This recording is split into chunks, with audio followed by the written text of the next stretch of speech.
Do wykonania wspomagania nogi będziecie potrzebować ortezę na opadającą stopę z tworzywa sztucznego, gumę do ćwiczeń, w moim przypadku sprawdziła się guma zielona, jednak możliwe, że dla osób z większą masą ciała sprawdzi się czerwona lub z mniejszą masą żółta.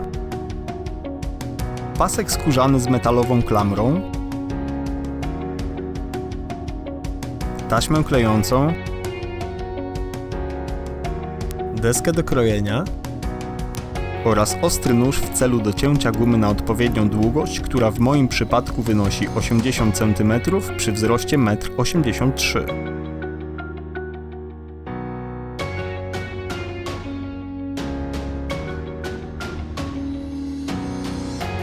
Jeden z końców gumy przełóż przez górną część ortezy tak, by jej krótsza część przechodziła od strony wewnętrznej, a dłuższa od zewnętrznej.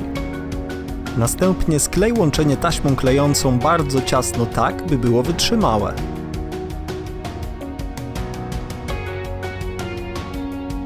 W ten sam sposób połącz drugi koniec gumy z klamrą paska, jednak tym razem przekładając krótszą stronę gumy od zewnętrznej strony klamry. Staraj się, by łączenie taśmą klejącą nie było zbyt długie, gdyż w miejscu łączenia guma traci swoją elastyczność.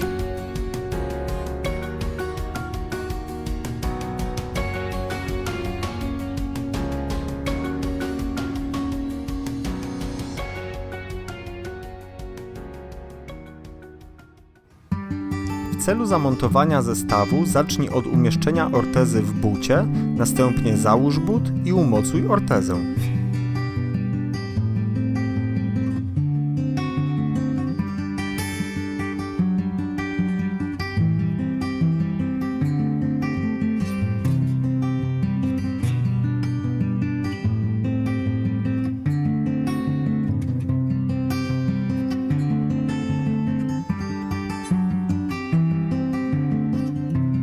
Rozprostuj gumę i pasek tak, by nie były poskręcane, a końcówkę paska wsuń w nogawkę od dołu.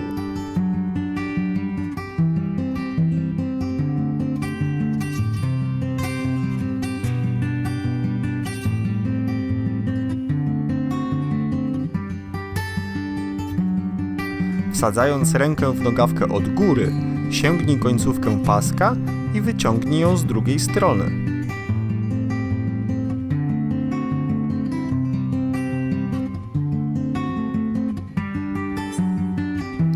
Następnie zapnij pasek tak, by klamra znajdowała się z boku biodra.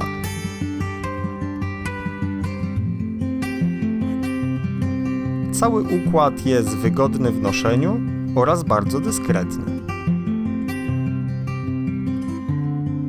W ten sposób uzyskaliśmy uprząż na biodra z systemem unoszenia nogi, który działa w taki sposób, że element ciągnący, w tym wypadku guma, przejmuje część siły potrzebnej mięśniom do uniesienia nogi w górę, co w efekcie znacząco wspomaga prawidłową motorykę nogi, koordynację oraz precyzję ruchów, co w bardzo znaczący sposób ułatwia takie czynności jak chodzenie po schodach, chodzenie po piasku i trudniejszym terenie, wchodzenie oraz schodzenie z roweru, jazda rowerem czy nawet gra w piłkę. Po skonsultowaniu tego pomysłu z moim lekarzem ortopedą, jego zdaniem jest to bardzo dobry pomysł i nie widzi żadnych przeciwwskazań w stosowaniu tego typu rozwiązania. W ostatnich latach choroba sprawiła, że wykonywanie tego typu czynności stało się bardzo problematyczne, czasami wręcz niewykonalne, co skutecznie zniechęca do podejmowania prób tego typu aktywności. Jednakże w momencie, kiedy projekt wspomagania nogi nabrał końcowej formy i założyłem go do przetestowania, okazało się, że efekt był tak dobry, że jeszcze w ten sam dzień byłem przetestować wszystko w plenerze. Zobaczcie sami. Chód bez wspomagania, choć na pierwszy rzut oka nie wygląda najgorzej, w rzeczywistości wymaga pełnej koncentracji oraz zaangażowania wszystkich mięśni, co bardzo szybko powoduje opadnięcie z sił. Sytuacja wygląda inaczej ze wspomaganiem, które znacząco wspomaga początkową fazę oderwania stopy od ziemi przy jednoczesnym zgięciu nogi w kolanie i skierowaniu jej w kierunku stawianego kroku, co sprawia, że chód staje się dużo łatwiejszy i nie obciążający innych partii mięśni, co znacznie wydłuża dystans, który jesteśmy w stanie pokonać. Manewrowanie między drobnymi przeszkodami jest dla mnie jedną z najtrudniejszych rzeczy ze względu na zbyt dużą wiotkość mięśni, co sprawia, że noga jest luźna, a precyzyjne nadanie kierunku chodu staje się niemożliwe.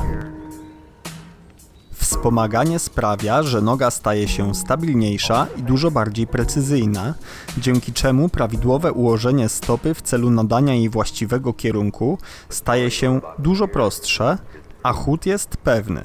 Zarazem jest to obszar, w którym czuję największą poprawę. Przeprost kolana, na co w pewnym stopniu także pomaga wspomaganie, oraz brak możliwości uniesienia nogi przy jednoczesnym zgięciu jej w kolanie niemal całkowicie uniemożliwia grę w piłkę. Inaczej sprawa wygląda przy założonym wspomaganiu, które zapewnia dużo większy zakres ruchów, większą stabilność oraz precyzję, przez co koordynacja ruchowa ulega znacznej poprawie.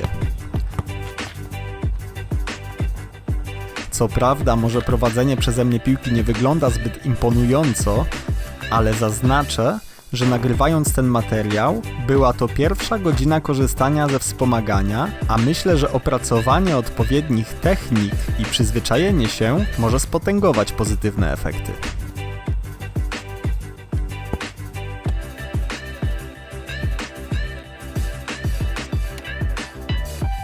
Siadanie na rower przy jednoczesnym położeniu stopy na pedał, co wcześniej było niewykonalne. Oraz siadanie.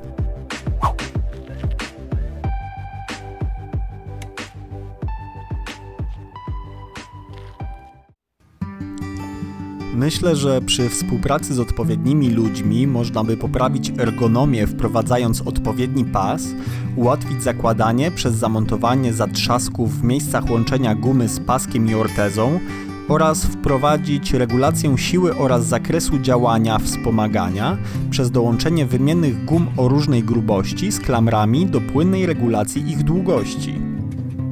Biorąc pod uwagę to, jak wspomaganie bardzo ułatwia codzienne funkcjonowanie, myślę, że powinno być ono bardziej ergonomiczne oraz dostępne dla każdego. Wszystkich zainteresowanych mających możliwość wprowadzenia tego wyrobu do produkcji, proszę o kontakt.